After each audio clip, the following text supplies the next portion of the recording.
నమస్తే, నేను మీ Satish. Welcome to prime time debate. ఆంధ్రప్రదేశ్లో జగన్మోహన్ రెడ్డి ఎన్నికల అస్త్రాలుగా ఎంచుకున్న వాటిలో ప్రథమంగా ఉన్నటువంటి వ్యక్తులు వాలంటీర్లు. ఈ వాలంటీర్ వ్యవస్థను తీసుకొచ్చినప్పుడు జగన్మోహన్ రెడ్డి చెప్పినటువంటి మాట, ప్రజలకు ప్రభుత్వం అందిస్తున్నటువంటి సంక్షేమాన్ని వాళ్ళకి నేరుగా వారి గుమ్మం దగ్గరికి అందించేటువంటి వారధులుగా వీళ్ళు పనిచేస్తారు, ప్రభుత్వానికి ప్రజలకి మధ్యన వీరు అనుసంధానకర్తలుగా ఉంటారు అని చెప్పి ఈ వాలంటీర్ వ్యవస్థను తెచ్చారు. కానీ ఆ రోజున ఆ ప్రమాదాన్ని ప్రతిపక్షాలు, అంటే వీళ్ళు ఏ విధమైనటువంటి ప్రమాదకర శక్తిగా మారబోతా ఉన్నారు అనేటువంటిది ప్రతిపక్షాలు ఆ రోజునే చెప్పాయి. ఎందుకంటే అప్పటికే వ్యవస్థలు ఉన్నాయి, రెవెన్యూ వ్యవస్థ ఉంది, పంచాయతీరాజ్ వ్యవస్థ ఉంది. ఇలాంటి వ్యవస్థలు అధికార యంత్రాంగం మనకు ఉండగా కూడా ఈ రోజున వాలంటీర్లని తీసుకురావడం అనేటువంటిది అదొక కుట్రపూరితమైనటువంటి చర్య అని చెప్పి ప్రతిపక్షాలు ఎంత ఘోషించినా, దాని మీద ఎంత గగ్గోలు పెట్టినా దాన్ని కొట్టిపడేసినటువంటి వైనం చూసాం. అయితే 5 ఏళ్ళు అయిపోయిన తర్వాత ఈ రోజున ఎన్నికలు వచ్చే నాటికి జగన్మోహన్ రెడ్డి అసలు రంగు బయటపడింది. ఏదైతే వాలంటీర్లకు వేసినటువంటి ముసుగులు కూడా తొలగించి వాలంటీర్లను ఎలా వాడుకుంటా ఉన్నాడు అనేటువంటిది కూడా పూర్తిగా స్పష్టంగా కళ్ళకెదుటే కనిపిస్తున్నటువంటి పరిస్థితి. ఈ క్రమంలో మరి వాళ్ళు వాలంటీర్లు కనుక ఎన్నికల విధుల్లోనో ఎన్నికలకు సంబంధించినటువంటి అంశంలో వాళ్ళ ప్రమేయం ఉంటే మరి ఎన్నికలు ఏ విధంగా జరుగుతాయి, అది ఎక్కడైనా కూడా ప్రజాస్వామికంగా జరిగేటువంటి పరిస్థితులు ఉన్నాయా అనేటువంటిది ఆలోచించి వాళ్ళు ఏ విధంగా ఎన్నికల విధులకి విఘాతం కలిగిస్తారు అనేటువంటి అంశాలపైన కూడా ప్రతిపక్షాలు ఎన్నికల సంఘానికి ఫిర్యాదు చేయడం, అలాగే న్యాయస్థానాలను ఆశ్రయించడం. మరి ఎన్నికల సంఘం కూడా వాలంటీర్ల ప్రమేయం అనేటువంటిది ఈ ఎన్నికల నియమావళిలో ఉండకూడదు, అంటే ఎన్నికల విధుల్లో ఉండకూడదు అంటూ స్పష్టమైనటువంటి ఆదేశాలు ఇచ్చారు.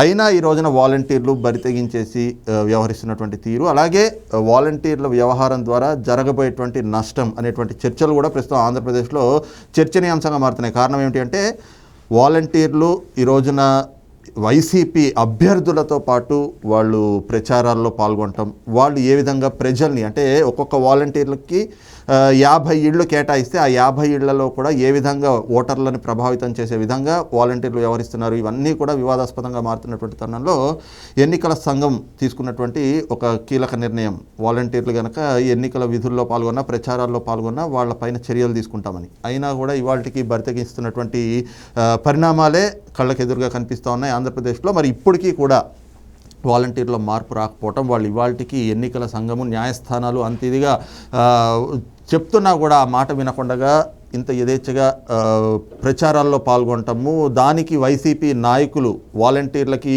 తాయిలాలు ఇవ్వటం, ఈ అన్ని అంశాలు ఈరోజు మనం డిబేట్లో చర్చించబోతా ఉన్నాం. డిబేట్లో మనతో పాల్గొంటా ఉన్నారు తెలుగుదేశం పార్టీ జాతీయ అధికార ప్రతినిధి ప్రొఫెసర్ జ్యోత్స్న గారు, అలాగే సీనియర్ జర్నలిస్ట్ సత్యమూర్తి గారు. మేడం నమస్తే. సార్ నమస్తే. నమస్కారం మేడం. ప్రధానంగా వాలంటీర్ల పాత్ర అనేటువంటిది ఎన్నికల విధుల్లో ఎక్కడా ఉండకూడదు అని చెప్పినా కూడా ఇవాల్టికి వైసీపీ నాయకులు వాలంటీర్లని ఏదో విధంగా ప్రభావితం చేసి, వాళ్ళని ప్రలోభాలకు గురి చేసో, వాళ్ళ మీద ఒత్తిళ్లు తెచ్చో ఏదో ఒక రకంగా వాలంటీర్లని వాళ్ళ వెంట తిప్పుకుంటున్నారు. అది ఎలాంటి సంకేతం ఇవ్వబోతా ఉంది? అసలు ఈ వాలంటీర్లతోటి చేస్తున్నటువంటి రాజకీయాన్ని ఎలా చూడాలి?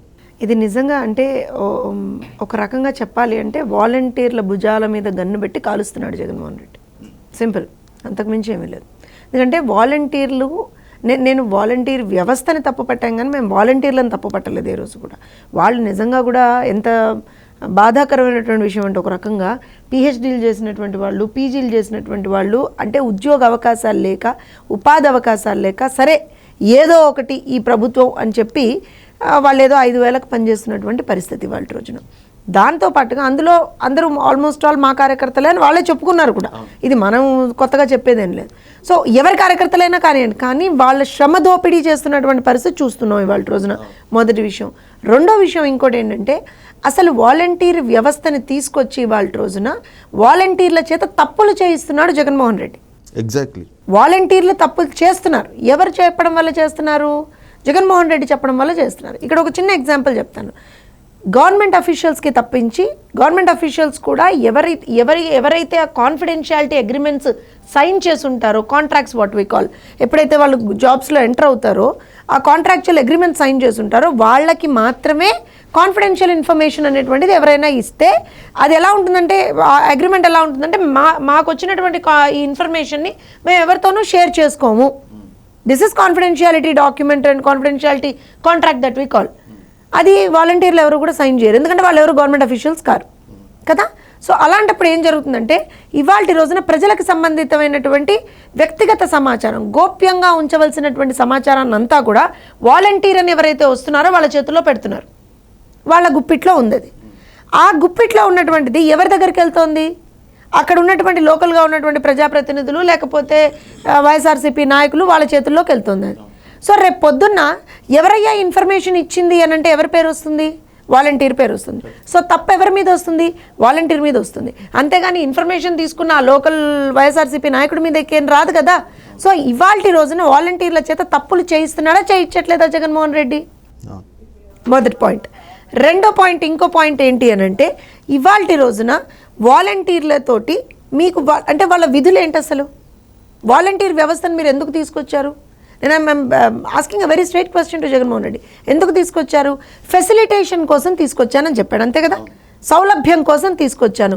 ప్రతి 50 ఏళ్లకో 60 ఏళ్లకో ఒక వాలంటీర్లు మేము అటాచ్ చేసాం. వాళ్ళకి సంబంధించి అంటే ప్రభుత్వం నుంచి అక్కడ ఉన్నటువంటి ప్రజలకు ఏవైతే లాభాలు చేకూరాలో వాళ్ళు ఇది they will make sure that particular thing is going to them. అంతే కదా వాళ్ళ పని, అంతే కదా. మరి వీళ్ళు ఎందుకు ఇన్వాల్వ్ అవుతారండి? ఒక పెన్షన్ ఇవ్వాలంటే ఎవరు ఇవ్వాలి పెన్షన్? ఏదో పెద్ద గొప్పగా ఆ టీవీలలో మన ఆ టీవీలో ఏముంది చేయలేండి, ఒకటే టీవీ వాళ్ళకున్నది. ఆ టీవీలో మోత మోగిస్తూ ఉంటారు. లేదంటే వాళ్ళ కొనుక్కున్నటువంటి యూట్యూబ్ ఛానల్స్, ఫేస్బుక్ పేజీల్లో పెట్టుకుని ఏం చేస్తుంటారు 24 గంటలు. పెళ్లి రోజు కూడా వెళ్ళి పెన్షన్లు ఇచ్చినటువంటి వాలంటీర్. ఇదే కదా వాళ్ళు చెప్పుకునేది, ఇదే కదా వాళ్ళు పెట్టుకునేది. నేనేమంటానంటే పెన్షన్ ఎవరు ఇవ్వాలరా నాయన? సంబంధిత రెవెన్యూ అధికారులు కదా అక్కడ ఉంది. సార్ ఆమె కరెక్ట్. మరి వాళ్ళకి కాకుండా మరి వీళ్ళేమైనా గవర్నమెంట్ అఫీషియల్సా? ఎన్ని సందర్భాల్లో ఇదే వాలంటీర్లు కొంతమంది ఆ పెన్షన్లు తీసుకొని పారిపోయారని చూసాం మనం. వృద్ధురాలి గొంతు కోసేసారని చూసామా లేదా? గాజులు ఎత్తుకుపోయారని చూసామా లేదా? Because the point is they are not government officials. They don't have any confidential agreements with the concern government or somebody. వాళ్ళకి ఏ విధమైనటువంటి బాధ్యత అక్కడ ఉంది? ఆన్సరబిలిటీ ఎక్కడ ఉంది? నేను నా పార్టీ వాడు కాబట్టి నేను పదవి ఇచ్చేసాను నీకు వాలంటీర్ అని చెప్పి. ఒకసారేమో అదేంటది దాన్ని ఏమో అన్నారు సార్, గౌరవ వేతనం అన్నాడు. సంఘ సంస్కర్తలు వాళ్ళు, సంఘ సేవకులు వాళ్ళు, నేను వాళ్ళని గౌరవ వేతనం ఇస్తాను, వాళ్ళకి నేను శాలువాలు వేస్తాను, వాళ్ళకి నేను మొమెంటోలు ఇస్తాను అన్నాడు.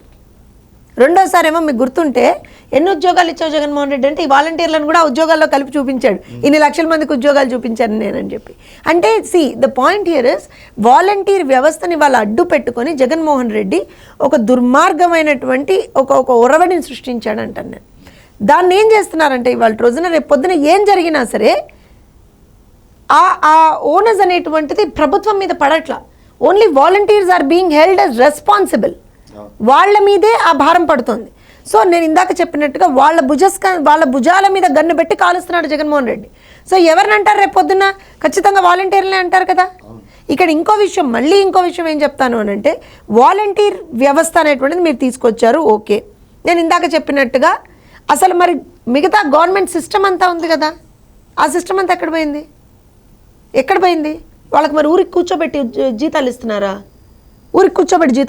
వాళ్ళకి ఎక్కడ పోయింది?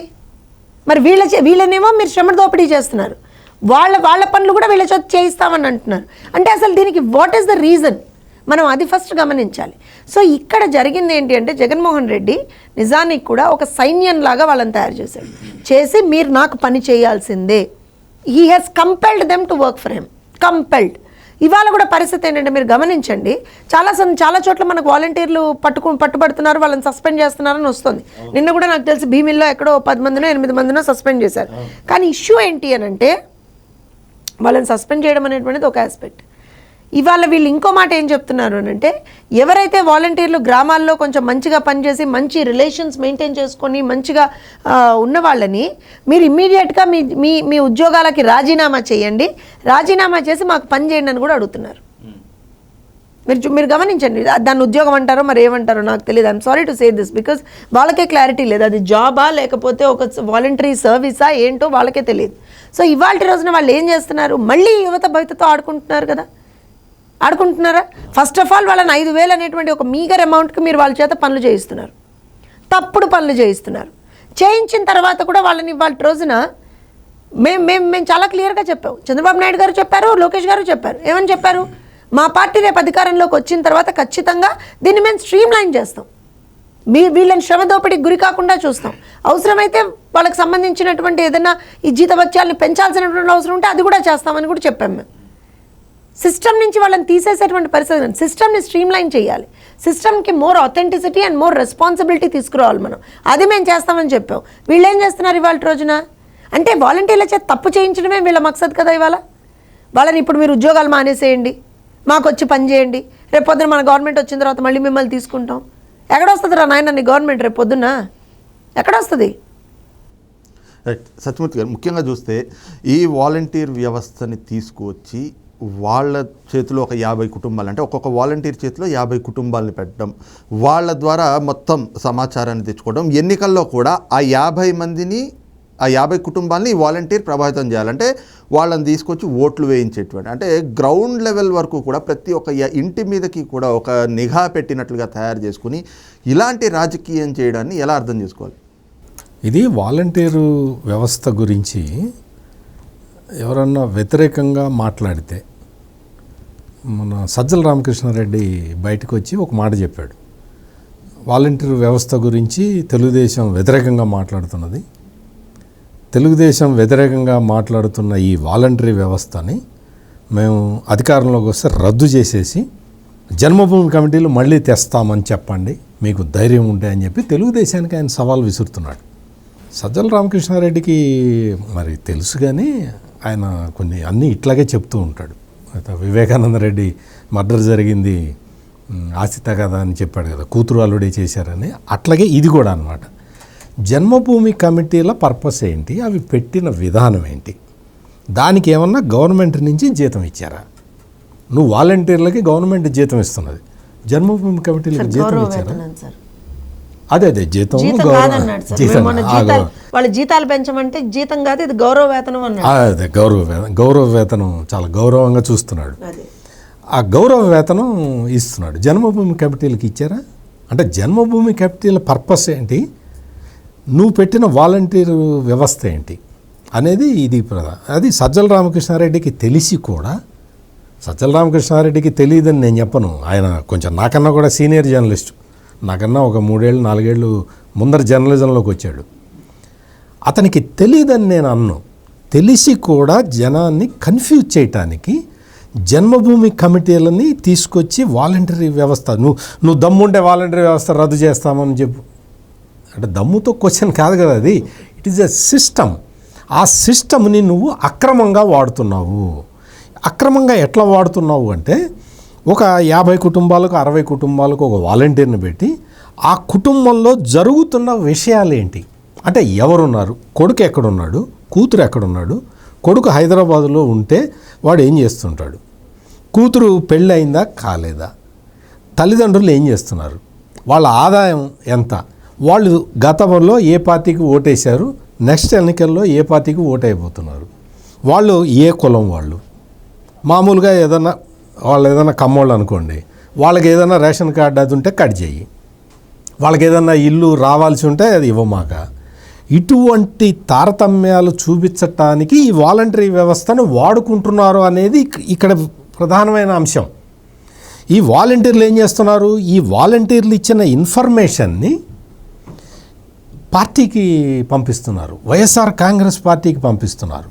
ఈ వైఎస్ఆర్ కాంగ్రెస్ పార్టీ దీన్ని ఏం చేస్తున్నది, తీసుకొని ఓటర్ ప్రొఫైలింగ్ చేయిస్తున్నది. అంటే ఏంటి ఓటర్ ప్రొఫైలింగ్ అంటే ఏంటి అంటే, మీ ఏజ్ గ్రూప్ ఏంటి, మీ ఇన్కమ్ లెవెల్ ఏంటి, మీ క్యాస్ట్ క్రైటీరియా ఏంటి, వీటన్నిటితోటి మీరు గత ఎన్నికల్లో ఎవరికి ఓటేశారు, ఇప్పుడు నెక్స్ట్ మార్చుకోవటానికి అవకాశం ఉందా లేదా, ఇదంతా ఓటర్ ప్రొఫైల్. అంటే ఇటువంటి ఓటర్ ప్రొఫైలింగ్ మొత్తం కూడా ఈ రోజున సజ్జల రామకృష్ణారెడ్డి చేతిలోకి వెళ్ళింది వాలంటీర్ల ద్వారా. వాలంటీర్ల ద్వారా దాన్ని తీసుకొచ్చి సజ్జల రామకృష్ణారెడ్డికి ఇస్తే, సజ్జల రామకృష్ణారెడ్డి దాన్ని హైదరాబాదులో ఒక కంపెనీ ఉంది, రామ్ ఇన్ఫోటెక్ ఏదో ఉంది, ఆ కంపెనీలో కూర్చొని ఓటర్ ప్రొఫైలింగ్ చేసి వాళ్ళకి మెసేజ్లు వెళ్ళినాయి. మీకు మెసేజ్లు ఎట్లా వెళ్ళినాయండి అంటే, ఇక్కడ విడుదల రజని గుంటూరు వెస్ట్లో పోటీ చేస్తున్నది. ఎవరికి అసలు ఓటర్ లిస్టే అప్పటికి డ్రాఫ్ట్ లిస్ట్ ఉంది, కానీ ఫైనల్ లిస్టు ప్రిపేర్ కాకముందరే ఆమె ఓటర్లకి క్రిస్మస్ శుభాకాంక్షలు, మీరు నాకే ఓటేయండి అని క్రిస్మస్ శుభాకాంక్షల దగ్గర నుంచి మొదలుపెట్టింది. మరి విడుదల రజని ఎవరికి బాగా క్లోజో మనకు తెలుసు. ఆ విధంగా ఆమెకి ఈ సమాచారం ఎట్లా వచ్చిందో మనకి సులభంగా అర్థమైపోతుంది. అంటే ఈ తరహా దొంగ ఓట్లు చేర్చటం. ఇప్పుడు ఫామ్ 7 అని ఉంటుంది. ఎవరన్నా దురదృష్టవశాత్తు చనిపోయిన వాళ్ళు, ట్రాన్స్ఫర్ వెళ్ళిన వాళ్ళు ఉంటే వాళ్ళ పేర్లు ఓటర్ల జాబితా నుంచి తీసేయటానికి ఫామ్ 7 ఉపయోగించాలి. కానీ ఈ వాలంటీర్లు ఇచ్చిన ఇన్ఫర్మేషన్ తోటి ఓటర్ ప్రొఫైలింగ్ చేసి దాని ద్వారా మనకి వీళ్ళు ఓటయ్యారు అనుకున్న వాళ్ళకి ఫామ్ 7 ఇచ్చేసి వాళ్ళ ఓట్లు తీయించారు. అంటే వాలంటీర్ వ్యవస్థని ప్రజాస్వామ్యాన్ని కూని చేయటానికి వాడుతున్నారు. ఈ పాయింట్ ఎవరన్నా చెప్పంగానే ఇదిగో మీరు వాలంటీర్లకు వ్యతిరేకంగా మాడుతున్నారు, మీరు జన్మభూమి కమిటీలకు సపోర్ట్ చేస్తారా అని అడుగుతాడు. అరే అక్కడ సింగిల్ మదర్ కానీ ఎవరన్నా వీళ్ళు ఉన్న వివాహం అయిపోయి భర్తతో దూరంగా ఉంటున్న వాళ్ళు, ఒంటరి మహిళలు, లేకపోతే బ్రేకప్ అయిన వాళ్ళు ఎవరన్నా ఉంటున్నారా? ఆ మహిళల సమాచారం బయటికి వెళ్తున్నదయ్యా ఈ వాలంటీర్ల ద్వారా అని పవన్ కళ్యాణ్ చెప్తే, వాలంటీర్లలో కొంతమందిని తీసుకొచ్చి డూప్లికేట్ వాలంటీర్లను పెట్టి పవన్ కళ్యాణ్కి వ్యతిరేకంగా ధర్నాలు చేయించి, నిరసనలు చేయించి, పోలీసులే వాళ్ళ చేతికి దిష్టిబొమ్మలు ఇచ్చి, పవన్ కళ్యాణ్ దిష్టిబొమ్మని పోలీసులే ఇచ్చి దాని మీద కిరసనాయలు కూడా వాళ్లే పోసి అగిపెట్టించి తగలబెట్టి అని చెప్పి పోలీసులే తగలబెట్టించారు. అంటే నువ్వు వాలంటరీ వ్యవస్థని నువ్వు దేనికి వాడుతున్నావు? ఈ సమాజాన్ని విచ్ఛిన్నం చేయడానికి వాడుతున్నావా? ఇది ప్రధానమైన ప్రశ్న. ఇప్పుడు వాలంటీర్ వ్యవస్థని నువ్వు తీసుకొచ్చిన మొదటి రోజు నుంచి నువ్వు చేస్తున్నది ఏంటి? పెన్షన్ తీసుకెళ్ళి ఇచ్చి, అమ్మా జగనన్న ఇచ్చాడమ్మా, జగనన్న పెన్షన్ జగనన్న ఇంట్లో జేబులో నుంచి ఇచ్చాడా? జగనన్న బెంగళూరు యలహంక ప్యాలెస్ అమ్మి నీకు పెన్షన్ ఇచ్చాడా? లేకపోతే లోటస్ పాండ్లో ప్యాలెస్ అమ్మి నీకు పెన్షన్ ఇచ్చాడా? ఆంధ్రప్రదేశ్ ప్రభుత్వం నీకు పెన్షన్ ఇస్తున్నదమ్మా అని చెప్పాలి కదా వాలంటీర్లు. మరి వాలంటీర్లు ఎందుకు చెప్పట్లే? అమ్మ జగనన్న పంపించాడు పెన్షన్. ఆ పెన్షన్లో కూడా వాడు ఒక 200-300 కట్ చేసుకొని వాళ్ళకి ఇస్తున్నాడు. వాలంటీర్ల గురించి ప్రజలు ఎవరు కూడా మాట్లాడటలేదు. ఎందుకు మాట్లాడటలేదంటే ఏమన్నా బెనిఫిట్స్ పోతాయేమో, మనకి రామేమో. అంటే పేద ప్రజలు ఎట్లా ఆలోచిస్తారంటే మనకి ఈ పూట గడిస్తే చాలు అన్నట్టుగా ఉంటారు. అంటే పేదరికం కారణంగా అటువంటి బలహీనతని ఆసరాగా తీసుకొని ఈ వాలంటీర్లను పెట్టి మొత్తం ప్రజాస్వామ్య వ్యవస్థ మొత్తాన్ని గుప్పిటిలో పెట్టుకోవాలని చూస్తున్న వ్యక్తి జగన్మోహన్ రెడ్డి. రైట్ మేడం, ముఖ్యంగా ఒక నిమిషం సతీష్ గారు. ఇప్పుడు సార్ మీరు చెప్పిన దానికి ఎక్స్టెన్షన్గా అసలు ఒక పెద్ద ప్రాబ్లం ఇందులో ఏంటి అని అంటే, నేను ఇందాక మీరు మాట్లాడుతున్నప్పుడే నేను ఐ థాట్ ఆఫ్ ఇంటరప్టింగ్. పెద్ద ఇష్యూ ఏంటి అని అంటే, బేసిక్గా ఇవాల్టి రోజున వాళ్ళ మీద ఒక రెస్పాన్సిబిలిటీ లేదు, ఆన్సరబిలిటీ లేదు, జవాబుదారీతనం లేదండి. ఎవరికి జవాబుదారీతనం ఉండాలి వాళ్ళకి? బేసిక్గా వాళ్ళు గవర్నమెంట్ అఫీషియల్సో లేకపోతే ప్రభుత్వం నుంచి వాళ్ళకి ప్రాపర్గా ఏమంటారంటే పే స్కేలు అలా ఉంటే వాడికి అది ఉద్యోగం పోతుందనే భయం ఉంటుంది. వాడు ఏ తప్పు చెయ్యాలన్నా భయపడతాడు. ఇక్కడ ఏం లేదు కదా, లోకల్ ఎమ్మెల్యేని వాడు మేనేజ్ చేసుకుంటే అయిపోయింది కదా, ఆ లోకల్ వైఎస్ఆర్సీపీ వాడిని ఒకటి వాడు మేనేజ్ చేసుకుంటే అయిపోయింది కదా. So that is the problem. ఇప్పుడు పవన్ కళ్యాణ్ గారు హ్యూమన్ ట్రాఫికింగ్ ఎక్కువైపోయింది, అందులో విమెన్ ట్రాఫికింగ్ ఎక్కువైపోయింది. 30,000 మంది ఆడపిల్లలు ఆంధ్రప్రదేశ్ రాష్ట్రంలో కనపడకుండా పోయారు అని అంటే ఎవడయ్యా నీకు చెప్పింది? నీకెందుకు చెప్తాడు? పవన్ కళ్యాణ్ ఏమన్నా సర్పంచా? పవన్ కళ్యాణ్ ఏమన్నా ఇదా? Pawan Kalyan what nonsense. 30,000 మంది ఆడపిల్లలు కనపడకుండా పోయారు అంటే అవునా, వీ విల్ ఫైండ్ అవుట్, మేము అలా లేదు ఇలా ఉంది అని ఏదో చెప్పి తగలడక పవన్ కళ్యాణ్ గారికి ఎందుకు ఇచ్చారని మాట్లాడారు. ఇప్పుడు ఇష్యూ ఏంటి అని అంటే this is a big menace sir. ఇప్పుడు మీరు అన్న పాయింట్ ఏదైతే ఉందో నిజంగా దాని గురించి ఎవరు మాట్లాడట్లేదు. కానీ ఎందుకనంటే ప్రతి ఇంటికి ఒక వాలంటీర్ని అసైన్ చేశారు. మగవాళ్ళు ఉన్నారు, ఆడవాళ్ళు ఉన్నారు. కానీ ప్రాబ్లం ఏంటి అని అంటే ఆడవాళ్ళకి సంబంధించినటువంటి ఇన్ఫర్మేషన్ ఏదైతే వ్యక్తిగత ఇన్ఫర్మేషన్ ఉందో అది ఆ వాలంటీర్కి తెలుస్తుంది. ఎందుకు తెలుస్తుంది? బికాజ్ అక్కడ వాడేం జవాబుదారీతనంతో ఉండట్లా. వాడు అక్కడ ఆ కొంతమంది ఎవరైతే ఉన్నారో వాళ్ళు అక్కడ జవాబుదారీతనంతో లేదు. ఇప్పుడు అవును, నేను నాకు చెప్పలేదనుకో, నీ ఇంట్లో ఏ పరిస్థితితో నాకు చెప్పలేదనుకో, నీకు వచ్చేవి రావు డబ్బులు. నిజమైందా సార్ అన్నట్టుగా ఒక పేదవాడు ఏం ఆలోచిస్తాడు? నెలకి పెన్షన్ పడాలి, నెలకి నాకు రావాల్సినవి పడాలి, నాకు అమ్మోడైనా ఏదైనా సరే ఏదైతే నాకు రావాలో అది రావాలి అనుకుంటారు. అలాంటి పరిస్థితుల్లో వాళ్ళ బలహీనతల్ని అడ్డుగా పెట్టుకొని వాళ్ళ బలహీనతల్ని ఒక కవచంలాగా వాడుకొని వీళ్ళకేం కావాలో వీళ్ళు చేసుకుంటున్నారా లేదా? దీనికి కారణం ఎక్కడా? వాళ్ళకి ఎక్కడా కూడా ఒక జవాబుదారీతనం లేదు. వాళ్ళు ఎవరికీ ఆన్సరబుల్ కాదు కదా. ఇప్పుడు పవన్ కళ్యాణ్ గారు అన్నారు అని అంటే ఆయన ఏమన్నా వాలంటీర్లు అన్నాడా? వాలంటీర్లలో తప్పులు చేస్తున్నటువంటి కొంతమందిని అన్నారు. ఎస్, మేము కూడా అంటాం, వాస్తవం కదా. వాలంటీర్లు కొంతమంది పెన్షన్ డబ్బులు తీసుకొని పారిపోయింది వాస్తవం కదా. వాలంటీర్లో కొంతమంది చంపడానికి ప్రయత్నించింది వాస్తవం కదా. విశాఖపట్నంలో ఒక వృద్ధ మహిళ ఒంటరిగా ఉంటుందని తెలుసుకొని వాలంటీర్ వెళ్ళి ఆమె గొంతు నొక్కేసి మొత్తం నగలు తీసుకొని పారిపోయాడు. ఇది జరగలేదా? లేకపోతే ఇంట్లో ఉన్నటువంటి ఆడబిడ్డలకు సంబంధించినటువంటి ఇన్ఫర్మేషన్ని తీసుకొని దాన్ని తప్పుగా వాడుకున్నటువంటి వాలంటీర్లు లేరా? మరి వీళ్ళని మేము అంటున్నప్పుడు గుమ్మడికాయ దొంగ అంటే భుజాలు తడుముకుంటున్నట్టు వీళ్ళకేమొచ్చింది? వైఎస్ఆర్సీపీ నాయకులకి ఏంటి ప్రాబ్లం? వాళ్ళు మీ పార్టీకి సంబంధం లేదన్నారు కదా. కొంతమంది మా పార్టీ కార్యకర్తలు అని చెప్తారు, కొంతమంది మేము ప్రజలకు మంచి చేయడానికి వాలంటీర్లను తీసుకొచ్చాను. మరి నీ పార్టీకి సంబంధం లేనప్పుడు, నీకేం సంబంధం లేనప్పుడు నువ్వెందుకు తగుదనమ్మా అని ముందరకు వచ్చి మాట్లాడుతున్నావు? నీకేం అవసరం? తప్పు చేసిన వాడిని శిక్షించమనే కదా మేము అడుగుతోంది. వ్యవస్థలో తప్పులు ఉన్నప్పుడు మేము ఆ వ్యవస్థలో తప్పులను ఎత్తి చూపించకపోతే మేము ప్రతిపక్షంగా ఎందుకు? మేము వ్యవస్థలో తప్పులను ఎత్తి చూపించినందుకు నువ్వెందుకు మళ్ళీ టార్గెట్ చేసి మాట్లాడుతున్నావు? అవును, 30,000 మంది ఆడపిల్లలు కనపడకుండా పోయింది వాస్తవం కాదా? వాస్తవం కదా. ఇవాళ దేశవ్యాప్తంగా ఉన్నటువంటి విమెన్ ట్రాఫికింగ్ కేసెస్లో మనం అగ్రస్థానంలో ఉన్నాం. తప్ప ఇది? వెళ్ళి చెక్ చేసుకోమనండి. హ్యూమన్ ట్రాఫికింగ్లో అగ్రస్థానంలో ఉన్నాం. ఆడపిల్లల మీద, ముఖ్యంగా మైనర్ బాలికల మీద జరుగుతున్నటువంటి అఘాయిత్యాల్లో, దాడుల్లో మనం అగ్రస్థానంలో ఉన్నాం. ఇవి మాట్లాడడానికి నోళ్ళు రావు అక్కడ ఉన్నటువంటి వ్యక్తులకి. వైఎస్ఆర్సీపీలో ఏడ్చినటువంటి ఒక్కొక్కళ్ళు నాయకులనాలో వాళ్ళని ఏమనాలో నాకు అర్థం కాదు. ఎందుకంటే ఆడబిడ్డల భద్రత పట్ల కూడా మీకు ఏమాత్రం కూడా ఒక బాధ్యత లేదు కదా.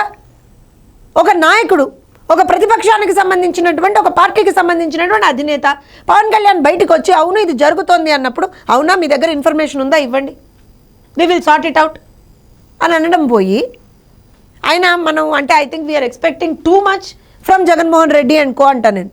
ఆ వ్యక్తుల నుంచి ఒక ఆడపిల్లని ఏడిపించొద్దు, నా అక్కని ఏడిపించొద్దు అన్నందుకు నడి రోడ్డు మీద అమర్నాథ్ గౌడ్ని పెట్రోల్ పోసి కాల్చి తగలబెట్టేస్తుంటే దాన్ని కూడా తెలుగుదేశం పార్టీ రాజకీయం చేస్తుందని చెప్పి మాట్లాడినటువంటి బుద్ధి లేని దద్దమ్మలు, సన్నాసులు కూర్చున్నారు అక్కడ వైఎస్ఆర్సీపీలో. వాస్తవం కదా. వాడు 10 రోజుల్లో వాడు బయటకు వచ్చి వాళ్ళ రోజులు బయట తిరుగుతున్నది వాస్తవం కదా. ఎవడైతే పెట్రోల్ పోసి ఆ పిల్లాన్ని చంపేశాడో వాడు ఇవాళ 10 రోజుల్లో 15 రోజుల్లో బయటకు వచ్చి బెయిల్ మీద బయట తిరుగుతున్నది వాస్తవం కదా. ఇవన్నీ వాస్తవాలు కదా. ఆడబిడ్డల మీద అఘాయిత్యాలు జరిగినప్పుడు ఎందుకు మాట్లాడరు వీరు? వాలంటీర్లు ఇంతమందిని ఇన్ని రకాలుగా నేను మంచి చేసినటువంటి వాలంటీర్లు నేను ఎక్కడ అనట్లేదు, నిజమే. పాపం కరోనా టైంలో చాలా మంది వాలంటీర్లు చాలా ఓవర్ బోర్డ్ వెళ్ళి కూడా వర్క్ చేశారు. We have to appreciate their services, అందులో డౌటే లేదు. నిజంగా అలాంటి వాలంటీర్లకు చేతులకు దండం పెట్టినా తప్పలేదు. కానీ ఎవరైతే తప్పు చేస్తున్నారో వాళ్ళనైతే ఖచ్చితంగా శిక్షించాలి కదా. మరి మీ పార్టీ కార్యకర్తలు అన్నప్పుడు మరి మీ పార్టీ కార్యకర్తలు మీరెందుకు ఎక్కడా కూడా ఆపలేకపోతున్నారు? అసలు వాలంటీర్ వ్యవస్థతోటి మీరేం చేయాలనుకుంటున్నారు? ఇది అడగాలి మనం. వాలంటీర్ వ్యవస్థని అడ్డు పెట్టుకొని జగన్మోహన్ రెడ్డి ఏ పెద్ద మాఫియాకి, ఎందుకంటే జగన్మోహన్ రెడ్డికి వచ్చింది ఒకటే మాఫియా రన్ చేయడం, land mafia, sand mafia, liquor mafia, కొత్తగా డ్రగ్ మాఫియా, గంజాయి మాఫియా. మొన్నే చూసాం దేశవ్యాప్తంగా నంబర్ వన్ అంటే ఏంటో అనుకున్నాం మనం. ఏంటో ఆ నంబర్ 1 అంటే 25 టన్నుల గంజాయి తీసుకొచ్చి పెట్టాడు రాష్ట్రంలో. దాన్ని ఏమన్నా ఇప్పుడు అంతకు ముందర నుంచి గంజాయి. ఇప్పుడు నేను ఎందుకంటున్నా అంటే the point here is Satish, it's not one point కాదు కదా. గంజాయి తెప్పించాడు, కొకేన్ తెప్పించాడు, ప్రతిదీ ఎక్కడికక్కడ తెప్పించాడనే అంట. ఎందుకంటే ఆయన నోట్లోంచి మాట రాలా, ఇవాళ వరకు మాట రాలా. అంటే ఒక చిన్న కరెక్షన్ ఏంటంటే గంజాయి ఎక్స్పోర్టు, కొకైన్ అవి ఇంపోర్ట్. సరే, అంటే ఏ రాయి అయితే తలబగలు కొట్టుకోవడానికి, అంటే ఇది ఎక్స్పోర్ట్ చేస్తాడు, అది ఇంపోర్ట్ చేసుకుంటారు. కాదు సత్యమూర్తి గారు, ఏ రాయి అయితే తలబగలు కొట్టుకోవడానికి వాళ్ళ రోజున యువత భవిత అనేది నాశనం చేస్తాడు కదా. వాళ్ళకు ఉద్యోగాలు లేవు, ఉపాధి అవకాశాలు లేవు, ఏమీ లేవు అక్కడ. ఏంటన్నా చేయండి అయ్యా అని అంటే చలో మద్యం మత్తులో లేకపోతే డ్రగ్స్ మత్తులో మీరు ఉండండి, నిర్వీర్యం అయిపోండి, రేపు పొద్దున అదే మత్తులో వెళ్ళి మీరు ఓట్లు కూడా వేయకుండా ఉండండి. ఆయనకు కావాల్సింది అదే. ఇవాళ మీరు ఎందుకు అనుకుంటున్నారు ఇంత విచ్చలవిడిగా రాష్ట్రంలో డ్రగ్ యూసేజ్, డ్రగ్ మినేస్ ఎందుకు పెరిగిపోయింది అనుకుంటున్నారు? ఇట్స్ అగైన్ అ హ్యూజ్ ఏమంటారు అని అంటే ఒక కాన్స్పిరసీ బై జగన్మోహన్ రెడ్డి. మనం ఏదో ఆషామాషిగా అనుకుంటున్నాం కానీ రేపు పొద్దున ఈ రకంగా యువతని నిర్వీర్యపరిచేసి వాళ్ళని అసలు రేపు పొద్దున కనీసం ఓటింగ్ సెంటర్లకు కూడా రాకుండా చేసేటువంటి ఒక కాన్స్పిరసీ ఇది. Nobody is even identifying that. And Jaganmohan Reddy మామూలుగా ఆలోచిస్తే జగన్మోహన్ రెడ్డి ఎందుకు అవుతాడు? మామూలు మనుషులు ఆలోచించినట్టు ఆలోచిస్తే జగన్మోహన్ రెడ్డి ఎందుకు అవుతాడు? కాడు కదా. అందుకనే నేను 100 సార్లు చెప్పా, మళ్ళీ చెప్తున్నా, క్రిమినల్స్ చేతుల్లో, నేరస్తుల చేతుల్లో, ఆర్థిక నేరస్తుల చేతుల్లో లేదా హంతకుల చేతుల్లో ఎప్పుడైతే రాష్ట్ర పరిపాలన ఉంటుందో ఇలాంటి పరిస్థితే మనం చూడాల్సి వస్తుంది. సార్ సత్యమూర్తి గారు, ముఖ్యంగా మేడం అన్న దాంట్లో ఒక పాయింట్ ఏంటి అంటే, ఈ రోజున ఎక్కడ చూసినా వాలంటీర్లు బరి తెగించేసి ప్రచారాల్లో పాల్గొంటున్నారు. అంటే వాళ్ళంతా కూడా మా కార్యకర్తలు అని చెప్పుకున్నటువంటి వాళ్ళే. కానీ ఓవరాల్గా చూస్తే ఇక్కడ ఆ బ్లేమ్ మొత్తం అంతా కూడా వాలంటీర్ వ్యవస్థ మీదే పడుతుంది. అందులో చాలామంది సర్వీస్ ఓరియంటెడ్గా వచ్చిన వాళ్ళు కూడా ఉంటారు, వాళ్ళు చేస్తున్న వాళ్ళు కూడా ఉన్నారు. బట్ కొంతమంది ఈ విధంగా ఏదైతే ఆ పార్టీ కండువా కప్పుకొని కార్యకర్తలాగా లేదంటే ఆ పార్టీ నాయకుల కోసం ప్రచారం చేస్తూ టోటల్ ఆ వ్యవస్థ మొత్తాన్ని బ్లేమ్లో పడేస్తున్నటువంటి వాళ్ళు రేపు మరి ఎలాంటి చర్యలు వాళ్ళ మీద ఉంటాయి? అలాంటివి జరిగినప్పుడు బలైపోయేది వాలంటీర్లే కదా, అది ఎందుకు గుర్తించలేకపోతున్నారు? ఇప్పుడు వాలంటీర్లలో 3 కేటగిరీలు ఉన్నాయి సతీష్ గారు. నేను అబ్జర్వ్ చేసిన దాని ప్రకారం హార్డ్ కోర్ వైసీపీ కార్యకర్తలు ఒక గ్రూపు. ఇంకోటి ఏంటి అంటే అసలు ఈ వాలంటీర్ మేము ప్రజాసేవ చేయటానికి మేము వచ్చాము అనేవాళ్ళు ఒక గ్రూపు. ఈ 2 కాకుండా ఇంకొక గ్రూప్ ఏంటి అంటే వాళ్ళు వైసీపీ కార్యకర్తలే కానీ ఈ రాష్ట్రంలో జరుగుతున్న అరాచకాలు చూసిన తర్వాత మనసు మార్చుకొని అసలు ఏంటిది ఇట్లా ఉందేంటి, రాష్ట్రం ఇట్లా తగలబడిపోతున్నది ఏంటి, ఉద్యోగ అవకాశాలు లేకపోవటం ఏంటి, మనం వచ్చి ఈ పని చేయటం ఏంటి అన్న పశ్చాత్తాపంతో మారిన వర్గం. అంటే 3 రకాల వర్గాలు ఈ వాలంటీర్ వ్యవస్థలో ఉన్నాయి.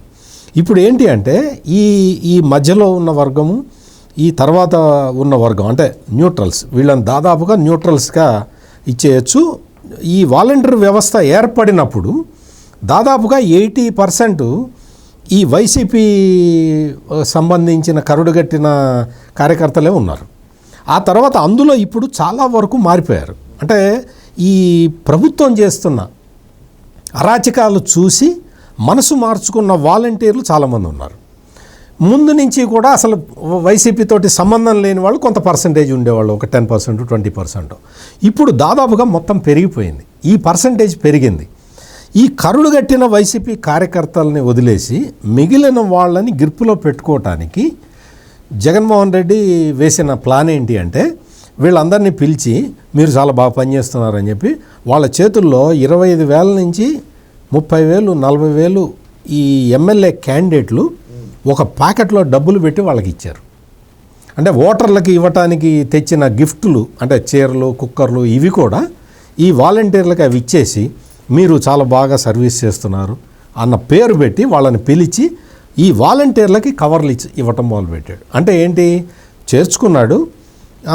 కొంతమంది దీని నుంచి డివేట్ అయిపోయారు, రాష్ట్రంలో జరుగుతున్న అరాచకాలు చూసి వాళ్ళు కూడా తట్టుకోలేకపోతున్నారు. అందుకని వీళ్ళందరినీ కూడా మళ్ళీ గ్రిప్లో తెచ్చుకోవటానికి మళ్ళీ కవర్లు ఇస్తూ ఉన్నాడు. ఒక్కొక్కళ్ళకి 40,000, 50,000 కవర్లు ఇచ్చిన వాలంటీర్లు కూడా ఉన్నారు.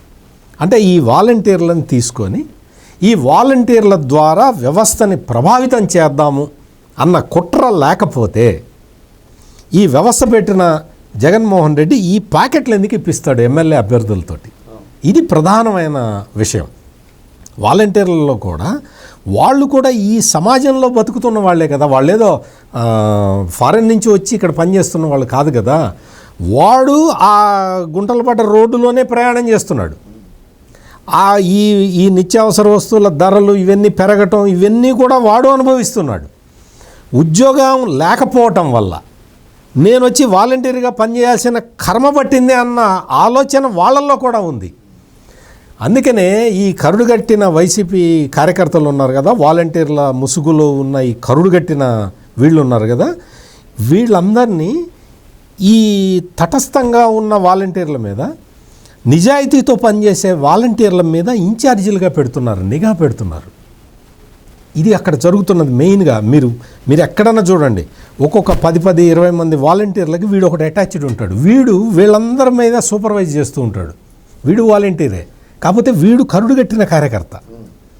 వీడిని ఈ తటస్థుల మీద వీడిని ఒక రకంగా వాడిని సర్వైలెన్స్ అన్నమాట, వీళ్ళ మీద నిఘా పెట్టిస్తున్నాడు. ఇది ఆంధ్రప్రదేశ్లో మొత్తం ప్రతి గ్రామంలో జరుగుతున్నది. ఈ నిఘా వ్యవస్థ అంటే తను పెట్టిన వాలంటీర్ వ్యవస్థే తన చేతుల్లో ఉండట్లేదు, అందుకని దీన్ని ఎట్లా కంట్రోల్ చేయాలి? సామధాన భేద దండోపాయాలు, ప్యాకెట్లో కవర్ ఇవ్వటం. ఈ కరుడుగట్టిన ఉగ్రవాది ఒకడు ఉంటాడు అక్కడ వాలంటీర్లలో, వాడిని వీళ్ళ మీద నిఘా పెట్టడం. ఈ విధంగా వాలంటీర్లను కూడా వేధిస్తున్నారు.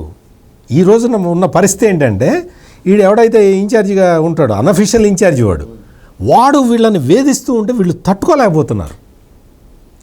నాకు తెలిసి ఒక అమ్మాయి వాలంటీరు ఉద్యోగం నుంచి రిజైన్ చేస్తాను అంటే ఎమ్మెల్యే పిలిచి బెదిరించాడు, నువ్వు రిజైన్ చేయడానికి వీల్లేదు, నువ్వు ఉండాల్సిందే అని.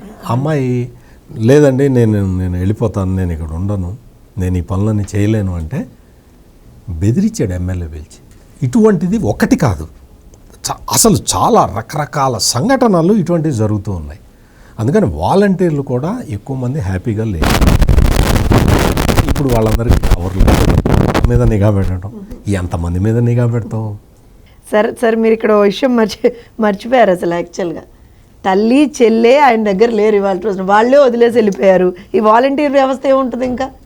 So there is nothing left for him now.